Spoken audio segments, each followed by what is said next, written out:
Commençons par le coup droit. Tout d'abord, si vous regardez ma prise, vous vous rendrez compte qu'elle est assez bizarre.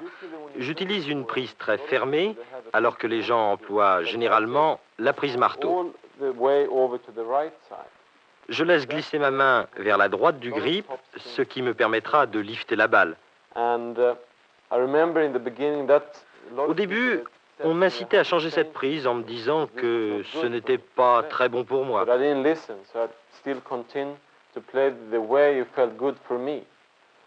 Effectivement, j'ai une prise très bizarre pour mon coup droit.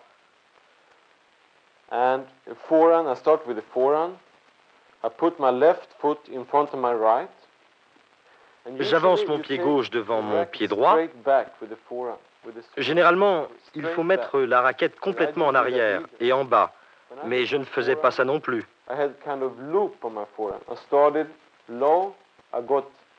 Moi, quand je joue mon coup droit, je commence en bas, je monte ma tête de raquette, puis je la redescends. Je joue mon coup et je finis de nouveau en haut. Ce n'est probablement pas ce que l'on doit faire, mais ça me convient très bien. Je joue donc comme ça, mais ce qui est très important au moment où l'on frappe, c'est de regarder la balle. Je contrôle exactement pour savoir où est la balle, et à ce moment-là, il est essentiel de baisser la tête pour bien voir la balle.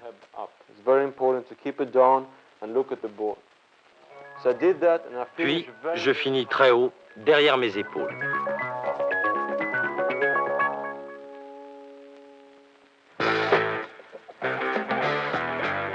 Une petite précision. Au début du déclenchement du coup droit, Borg n'a pas encore totalement adopté sa prise de coup droit. Mais elle ne va pas tarder à se placer dans sa main pendant que la tête de la raquette va descendre. Notez comme la prise de coup droit de Borg est plus fermée à la frappe pour ce coup qu'elle ne l'est pendant la préparation.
First of all, you look at the grip. Passons maintenant au revers. Regardez ma prise. Vous tournez votre raquette sur la gauche, c'est ce que l'on appelle une prise ouverte.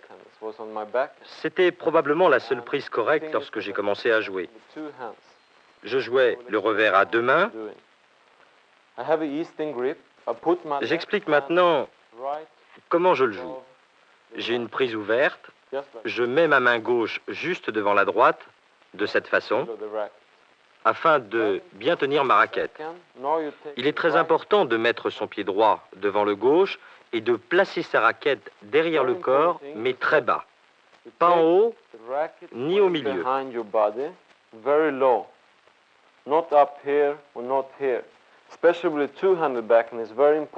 Pour le revers à deux mains, il est essentiel de commencer très bas parce que quand la balle arrive, il faut plier les genoux et arriver sur la balle au bon moment.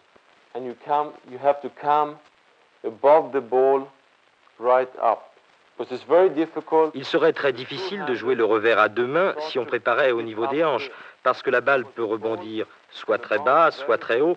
Alors, L'important, c'est d'être en dessous et de commencer à préparer avant que la balle n'ait franchi le filet. That's why you have to bend your knees. You have to have the racket very, very low to prepare yourself when the ball is coming. Say if the ball already passes the net, then you're ready with the racket behind your back. Il faut frapper la balle devant les épaules et toujours penser à ne pas la quitter des yeux. Pensez donc à bien baisser la tête. La fin du geste est similaire à celle du coup droit. Of your shoulders, so you have contact with the eyes. And keep your head down, that's very important. And then the same thing with the forehand. I follow through and I go up above my shoulders.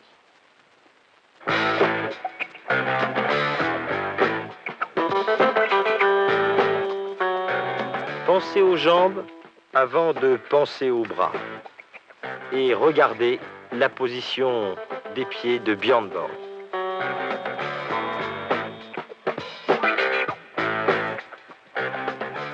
Pour tous, cette bonne position des jambes est aussi la première des qualités, non pas pour taper fort, mais simplement pour mieux renvoyer la balle.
The volley is Et maintenant, voyons la volée de coup droit. difficult. C'est un des coups les plus difficiles à jouer. Quand vous commencez le tennis, vous apprenez tout d'abord à jouer du fond du court parce que ce sont les coups les plus faciles. To use a continental grip, La volée est beaucoup plus dure. Il faut prendre la prise marteau et avoir une préparation very important to have a très short courte. swing. Like usually you start up here. As long as you can see with the eye where you have the racket. D'habitude, on commence en haut, pas trop haut, afin que l'on puisse garder un œil sur la tête de raquette. Your shoulder. Then you don't have any control. Si vous la mettez derrière vous, vous ne pouvez plus voir où vous allez frapper et vous risquez d'avoir ou du retard ou tout simplement de manquer la balle, car vous n'avez plus le temps de frapper la balle. Take up your racket here.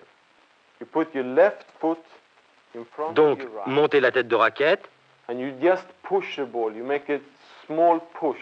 placez le pied gauche devant le droit et poussez la balle sans frapper en un mouvement très bref. Because if you make a long Car si la préparation est trop longue, votre adversaire a la possibilité de remettre la balle encore plus vite. Alors faites attention à préparer court et rapidement. So very important, have the eye exactly where you see your racket. Make a short swing Et puis bien sûr, n'oubliez pas de regarder la balle. and the left foot in front of the right.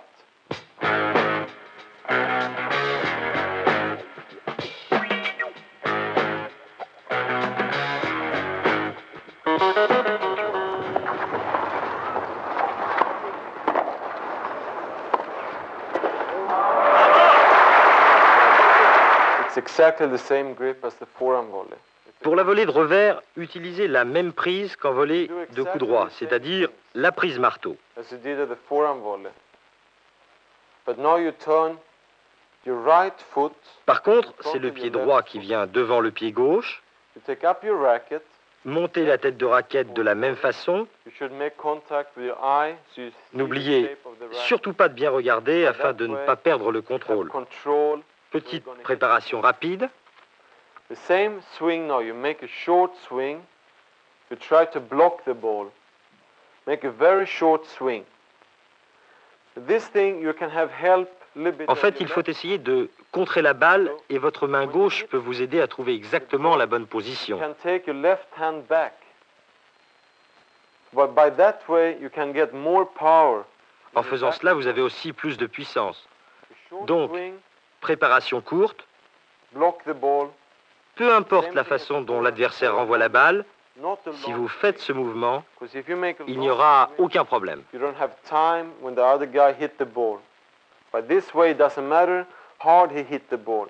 Still you're going to have time to play the volley and make the volley.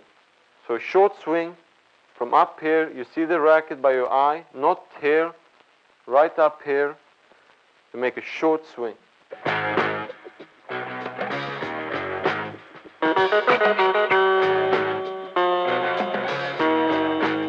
La volée n'était pas un coup naturel chez Björn Borg, mais à force de travail, il l'a démontré depuis, il est devenu lui aussi un excellent volleyeur. You have a continental grip. That's exactly when you shake someone's hand. Pour le service maintenant, utilisez la prise marteau, exactement comme quand on serre la main de quelqu'un. Il est très important de bien placer ses pieds pour exécuter ce mouvement, et à ce propos, les joueurs font un peu comme ils le sentent.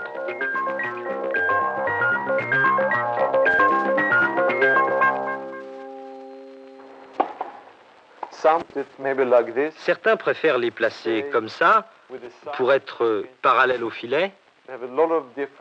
Moi, je préfère me mettre perpendiculairement parce que lorsque je lance la balle, j'aime qu'elle soit en haut et dans la direction où je vais jouer. I have the ball here. When I toss it up, I want to have it exactly in front, straight up. In front of me and straight up. Because I don't want to toss up the ball to the Je n'aime left, pas la lancer ni à droite, to the right. ni à If I do gauche, that, I have to bend parce que cela my back, m'oblige à me or have to do contorsionner other et cela things m'enlève with de my la back, puissance. so I shouldn't do. Because then I don't get the same power as I want to have. By the same time you threw up the ball Vous devez, au moment où vous lancez la balle, behind your back. mettre la raquette dans votre dos de cette manière. So you have one motion. Then when the ball Puis lorsque la balle ne monte plus et ne descend plus, c'est-à-dire qu'elle est au point mort, and you're going to hit exactly il vous faut la where the frapper. ball is at the highest point.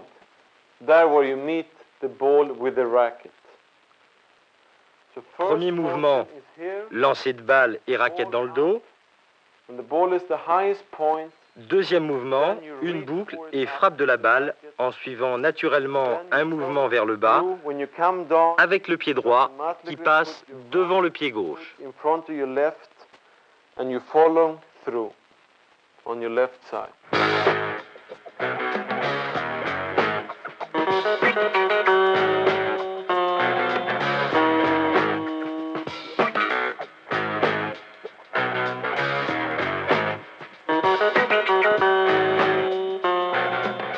Là encore, le service est un mouvement que Björn Borg aura beaucoup amélioré à force de travail.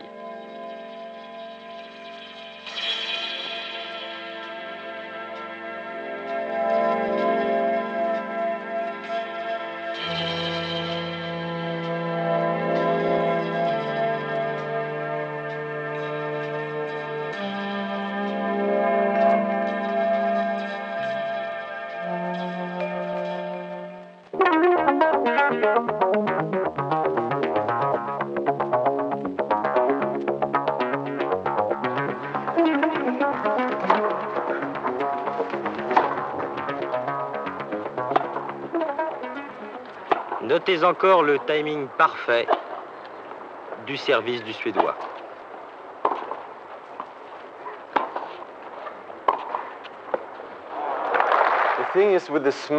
Enfin, voyons le smash.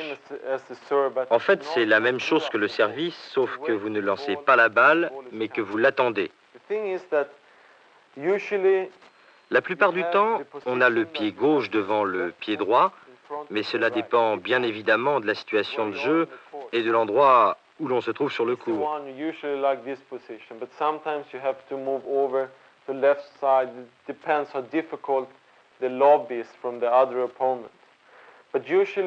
Évidemment, je vous montre la position idéale, mais parfois, il faut se contorsionner suivant la qualité du lob. Lorsque vous voyez la balle arriver, vous devez pointer avec la main gauche, évaluer l'endroit où elle arrive et en même temps, mettre votre raquette dans le dos. Si vous n'avez pas effectué cette préparation, qui est identique à celle du service, vous risquez de manquer la balle. Il faut évaluer pour frapper au bon moment et ne pas attendre que la balle soit juste au-dessus de votre tête. Maybe in the last second you have to hit it right above your head, and then you hit it too late, and then you're not going to make the smash. So be ready, you can point at the left hand. Donc pensez bien à la préparation, pointez avec votre main gauche et frappez quand il le faut. Bien sûr, vous finissez de la même façon qu'au service. Voilà en fait ce qu'il faut savoir pour le smash. And that depends sometimes how difficult the smash is, because usually you might come down on the right hand, but as long as you hit it at the highest point, you come down, you come forward and follow through.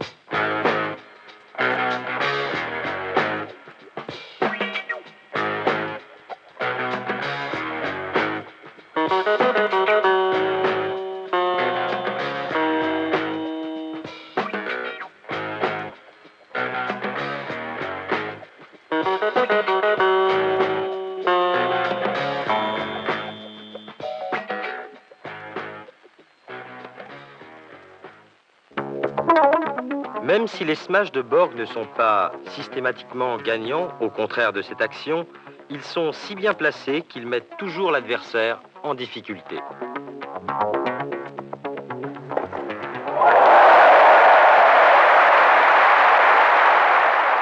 Björn, avez-vous un coup favori?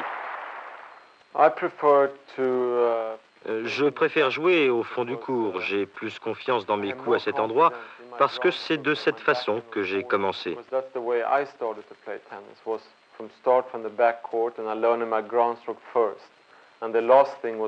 Par la suite, j'ai appris la volée que j'ai beaucoup améliorée ces 3 ou 4 dernières années. Donc, je reste au fond du court et lorsqu'il y a une ouverture, je me précipite au filet en faisant un coup d'approche avant de jouer ma volée. Mais pour ma part, je préfère rester au fond et monter à la volée quand c'est nécessaire.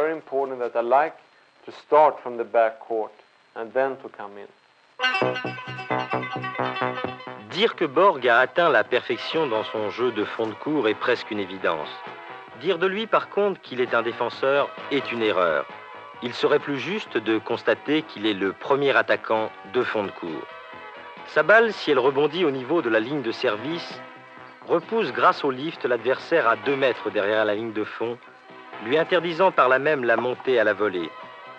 Et si ce même adversaire y parvient, il part de si loin qu'il est 3 fois sur 4 passé au filet par les passing shots du Suédois. Ajoutons à cela que Borg a démontré en plusieurs occasions qu'il savait lui aussi volleyer. Souvenez-vous de la finale de Wimbledon en 1978 face à Connors.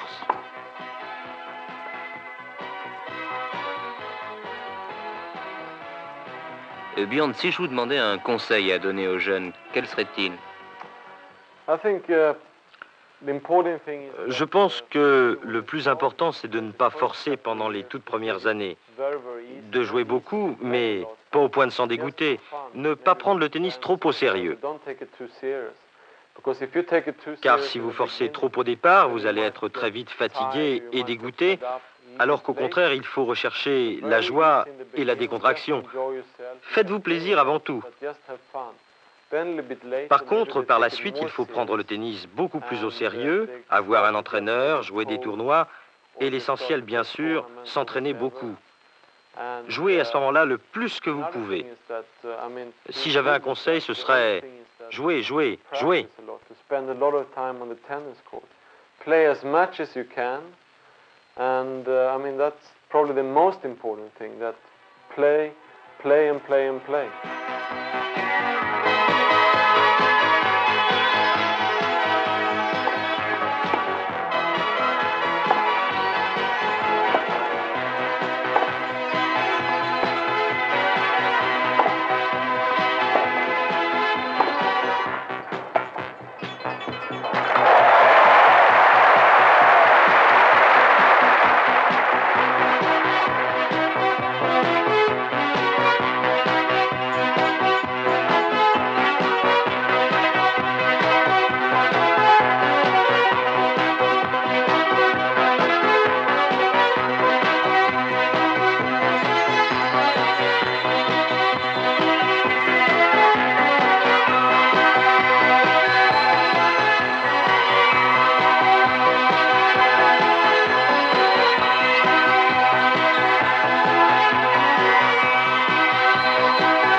Si on commence par le début, il faut savoir que je jouais beaucoup au ping-pong. En fait, j'ai pratiqué toutes sortes de sports. Je jouais au football notamment. Mon père, lui, jouait au tennis de table. Je l'accompagnais dans de nombreux tournois et je jouais avec lui. Mais ce qui a été le plus important, c'est lorsque mon père a gagné un tournoi.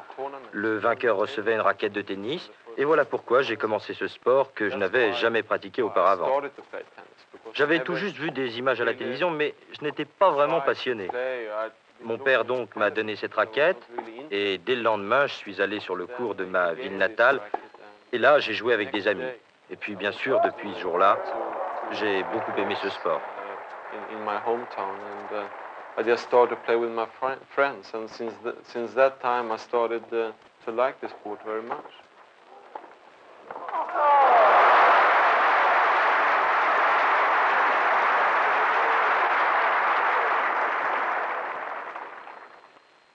Björn Borg, le jour d'un grand match, comment s'effectue votre préparation psychologique? Usually, En temps ordinaire, lorsque l'on se réveille et qu'on a une grande finale le même jour, on commence toujours par y penser dès le matin. Puis, on s'entraîne environ 1 heure, on se repose, et l'après-midi, il y a le match. En fait, je pense que quand on se lève, on songe immédiatement au match, parce qu'on ne peut absolument pas faire autrement. Such an important match in the big tournament. You have to think about it the same day.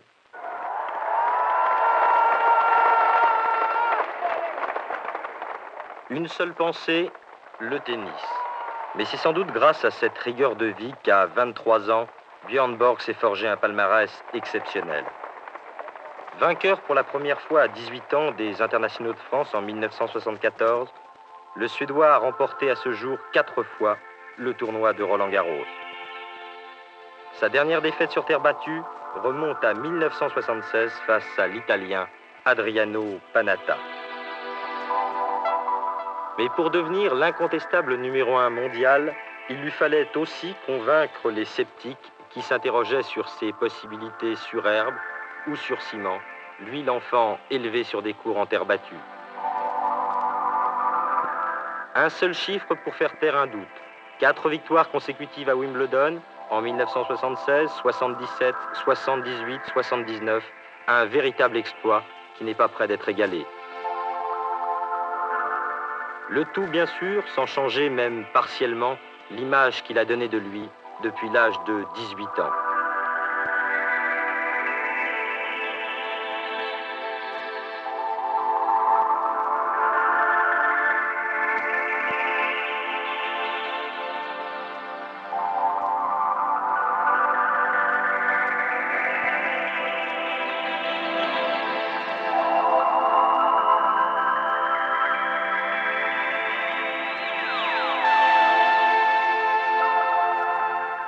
Que ce soit Gilles de Meister, Gerulaitis ou Pecci, personne n'a pu cette année encore à Roland-Garros altérer le calme et la sérénité de Björn Borg.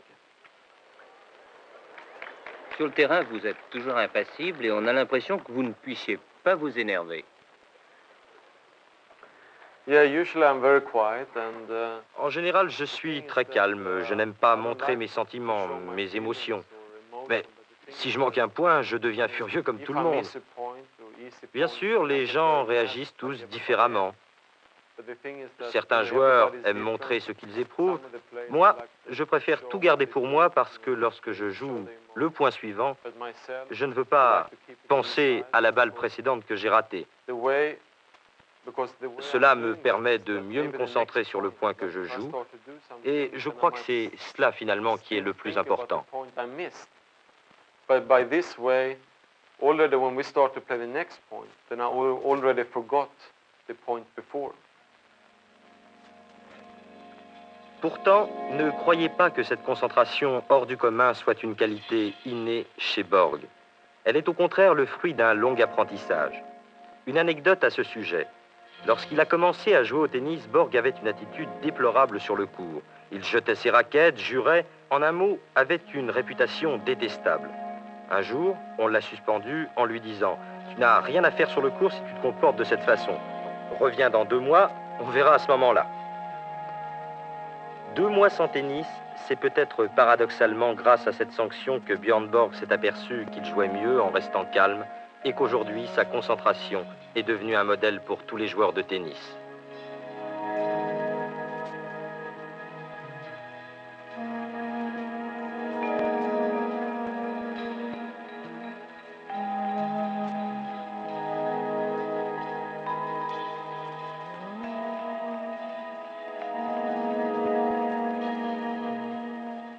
Björn, de temps en temps, il vous arrive tout de même de manquer des balles. Effectivement, mais je pense que c'est tout à fait normal de manquer des balles de temps à autre lorsque vous jouez de longs matchs qui durent 3 ou 4 heures et qui se jouent en 5-7. Vous êtes sous pression, très tendu dès le premier point, et il arrive forcément un moment où vous n'êtes plus aussi concentré qu'au début de la partie. Et cela uniquement, bien sûr, parce que vous êtes fatigué. En fait, je crois que cela arrive à tout le monde. Et comme il y a la fatigue, il arrive que l'on manque un lob, un smash ou une volée facile que l'on ne raterait pas en temps ordinaire. Mais, je vous le répète, c'est normal, surtout s'il fait très chaud, si vous avez beaucoup couru, et cela m'arrive systématiquement lorsque le match est très long. Voilà. En fait, c'est surtout la fatigue qui fait que je rate parfois.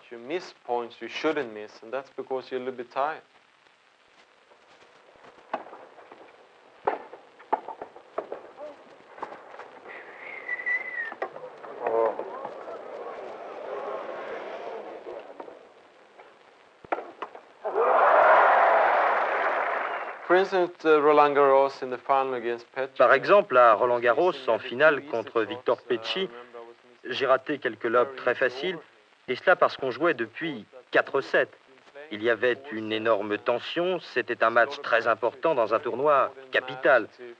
À cet instant, vous arrivez à la limite de vos forces, et il y a peut-être 5 minutes durant lesquelles vous n'êtes plus tout à fait concentré.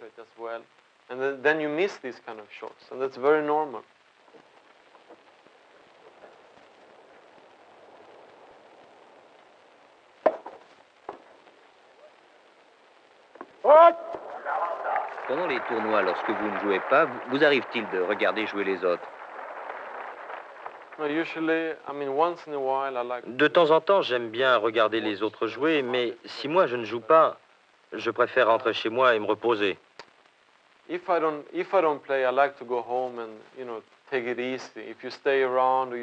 En restant dans l'enceinte du stade, vous rencontrez beaucoup de monde, et moi, je pense qu'il est plus important après son match de se retrouver seul pour commencer à se concentrer en vue de la partie suivante.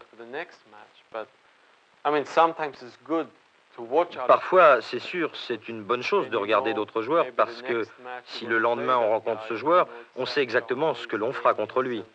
what kind of things and what kind of game he has. But Mais en fait, on se connaît tous très bien et je pense qu'il n'est pas nécessaire de se regarder jouer. they know exactly how they are playing, so I don't think they need to watch each other that much. À cela, rien de plus normal, car si de nouveaux joueurs apparaissent chaque année dans les tournois, leur ascension est bien entendu progressive, de quoi laisser le temps aux meilleurs tennismen d'étudier leur jeu et de trouver la tactique à employer. Et puis, ce n'est un secret pour personne. Depuis plusieurs années, Borg retrouve toujours Connors, Vilas, Gerulaitis ou plus récemment McEnroe en finale des grands tournois, des joueurs dont il connaît parfaitement le jeu.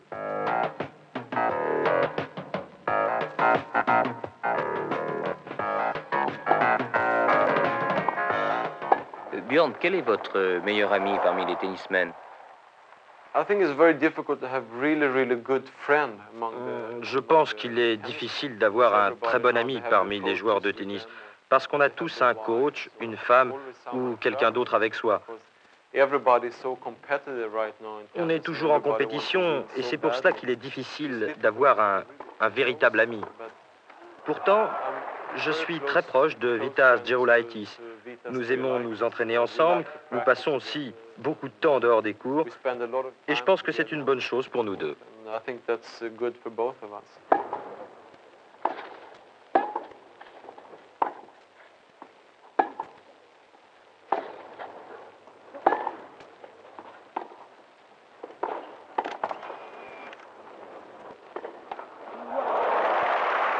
Pensez-vous être très différent de joueurs comme Nastas ou bien Connors, par exemple? Yeah, it's a big difference and Ah oui, il y a une grande différence entre eux et moi, mais je crois que c'est bien pour le tennis que nous soyons tous différents. Je crois aussi que c'est bien pour le spectateur de voir des joueurs réagir différemment, montrer des sentiments multiples. C'est une bonne chose pour le sport aussi. À juste titre, Borg n'oublie pas que le tennis est tout d'abord un jeu. Mais le spectateur, s'il attend la qualité, bien entendu, guette aussi le petit geste, le rictus qui lui permettra de s'identifier au joueur. Tout cela crée la dramatique d'une rencontre de tennis. Certains joueurs sont d'ailleurs passés maîtres dans l'art de communier avec la foule. Dips, Gilles de Meister, Nastase aussi, qui aura beaucoup apporté au tennis, par et malgré ses excès. Connors, qui mieux que quiconque sait faire passer le frisson nécessaire entre le public et lui. Borg, par contre, n'a pas choisi cette voie. Mais son calme, ses formidables qualités athlétiques, en un mot, sa façon de jouer et de gagner, sont les garants de la bonne qualité du spectacle proposé. Nul doute d'ailleurs que son sérieux est pour beaucoup dans le fait que le tennis ne soit pas devenu uniquement un jeu de cirque.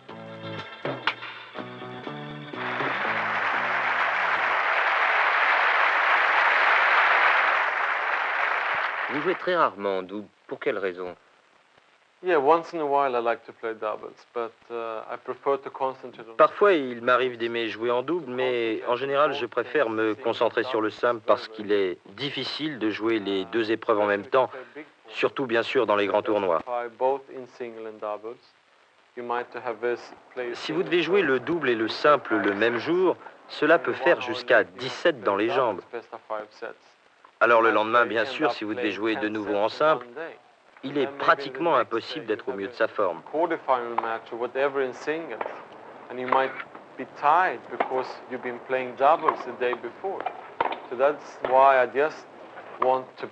C'est pour cette raison que je préfère jouer et me concentrer uniquement sur le simple, et puis rentrer à la maison et me reposer. Si j'ajoute à cela qu'il est très facile de se blesser en jouant le double, surtout à cause de la multiplication des matchs, vous comprendrez facilement pourquoi je ne fais pratiquement jamais de double, sauf en Coupe Davis, bien sûr. So that's why I don't play doubles, but once in a while I like to play doubles. I always play doubles in the Davis Cup and maybe a few other places too, but most of the time I don't play doubles. La Coupe Davis, un mot magique pour Borg. Grâce à lui, la Suède a remporté le fameux Saladier d'argent en 1975. Dans cette épreuve, qui est sans doute la plus intense et la plus belle, Borg joue bien entendu simple et double. Et c'est là que l'on s'aperçoit quel extraordinaire joueur de double aurait pu être le Suédois.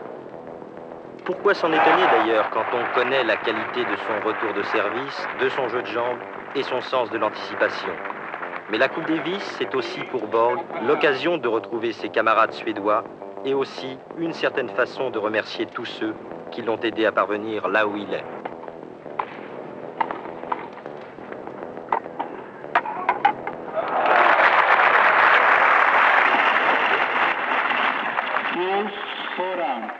Au cours d'une partie, quelle est l'importance de votre entraîneur, Lennart Bergelin?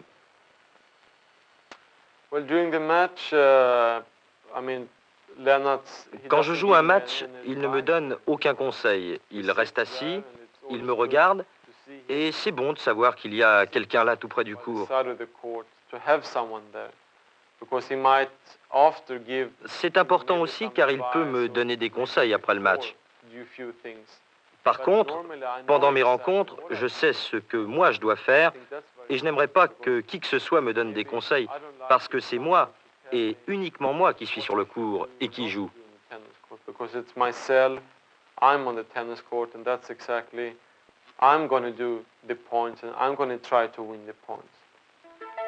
Aujourd'hui, c'est une évidence. Lennart Bergelin est plus qu'un entraîneur.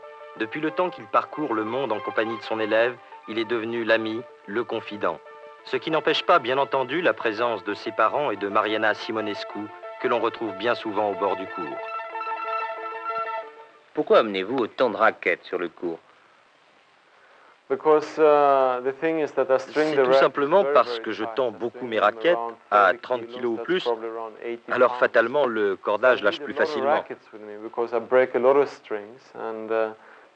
J'ai besoin de 30 à 35 raquettes, surtout dans les grands tournois, car il m'arrive de casser 2 cordages par jour. La nuit, il arrive même que certaines cordes lâchent. Voilà, c'est la raison pour laquelle j'ai besoin de pas mal de raquettes partout où je me rends. La raquette, un mot devenu une obsession chez Borg. Lorsqu'elle se manifeste, sa nervosité s'épanche sur cet objet. Lennart Bergelin ne compte plus les heures passées dans une usine à tester le matériel, à tenter d'améliorer l'équilibrage, à chercher le point de détail qui sera susceptible d'améliorer encore le rendement de la raquette. Mais c'est en ce qui concerne la tension du cordage que l'obsession de Borg atteint son paroxysme. Qu'une raquette revienne de chez le cordeur et que Borg, en la testant, ne trouve pas immédiatement la bonne résonance, il la fait immédiatement décorder et reporter chez le cordeur, qui patiemment devra cette fois-ci trouver la bonne tension. La bonne tension, c'est en fait celle qui donnera totalement confiance à Borg. Ainsi, souvenez-vous, au cours de sa finale à Roland-Garros face à Pecci, Borg mène 2-7-0 et a l'avantage dans le 3e set lorsque son cordage cède. Le Suédois devra attendre le milieu du 4e set pour retrouver son meilleur niveau. Björn, vous pensez qu'aujourd'hui, il vous est encore possible de progresser? Je ne sais pas, je pense que c'est très difficile pour moi de progresser maintenant. On peut évidemment toujours améliorer certains points de détail, mais je crois que le plus important pour moi, c'est de conserver le niveau que j'ai actuellement, et cela durant les prochaines années, et tant que je jouerai en compétition.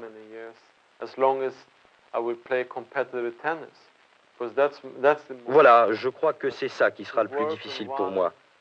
Ne pas me découvrir des faiblesses à l'avenir.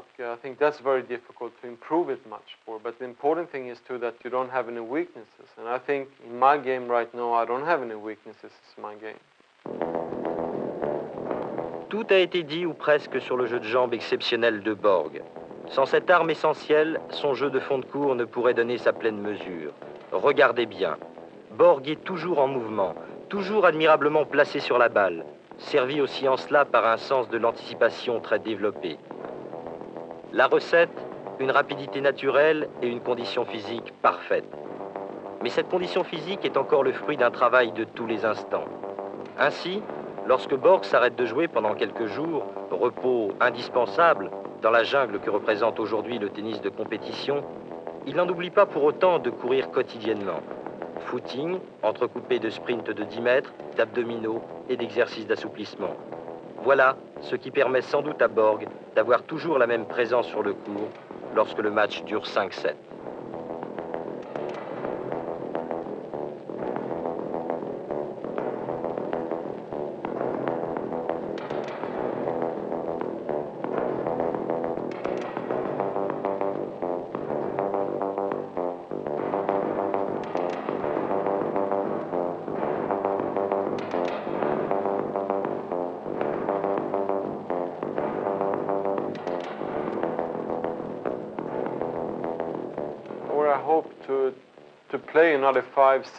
Je souhaite jouer encore 5 ou 7 ans et tant que j'éprouverai du plaisir à être sur un court, je continuerai.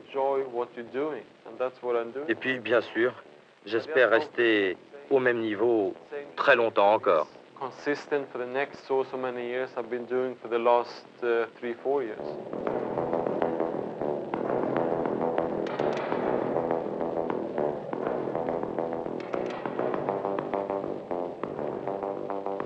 Balle de match face à Victor Pecci. Borg à la volée pour un 4e succès à Roland-Garros sur 5 participations.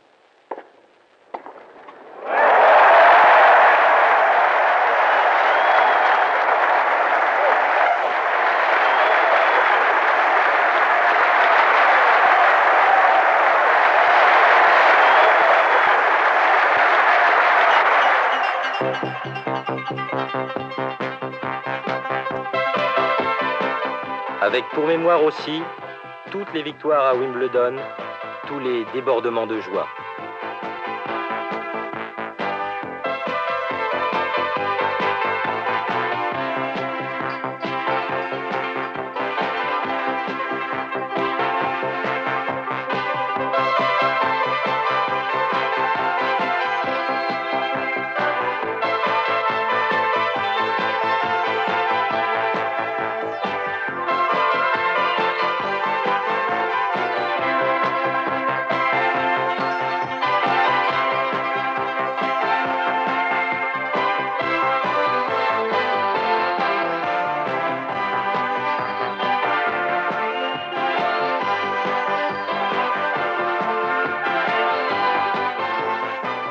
Une dernière question. Qui pourra battre Borg dans les années à venir? Réponse de Jean-Paul Lotte, directeur du tennis français. J'attends avec impatience l'avènement du jeune joueur capable de n'être pas inquiété avant de commencer à échanger des balles avec Borg. Je l'attends avec impatience, ce jeune démon, car seul un jeune peut être assez inconscient pour ne pas le redouter. Ce jeune qui prendra la balle assez tôt, la contrôlera suffisamment longtemps, qui arrivera à monter au filet et à intercepter les passing shots de Borg. Le jour où ce jeune surgira, un grand moment du tennis aura lieu et nous pourrons dire alors, ce joueur-là a inventé une manière de jouer qui lui permet de battre Borg. Ce sera une très belle histoire. Ajoutons à cela que le plus dur adversaire de Borg pourrait bien être la lassitude. Lassitude des courses incessantes à travers le monde pour honorer un contrat, pour en signer d'autres. Car en vérité, c'est très probablement le jour où il choisira le calme d'une vie de famille, à l'exaltante mais éphémère gloire sportive, que Borg commencera à perdre.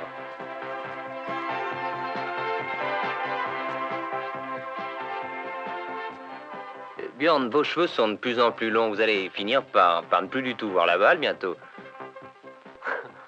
No, actually, Je mets un bandeau, c'est pour ça que je n'ai pas de problème. Par contre, il est bien évident que si je n'en avais pas, ce serait bien difficile. Car c'est vrai, vous avez raison, j'ai les cheveux longs, mais ça me plaît comme ça. As long as I feel comfortable with it, I will still have my long hair.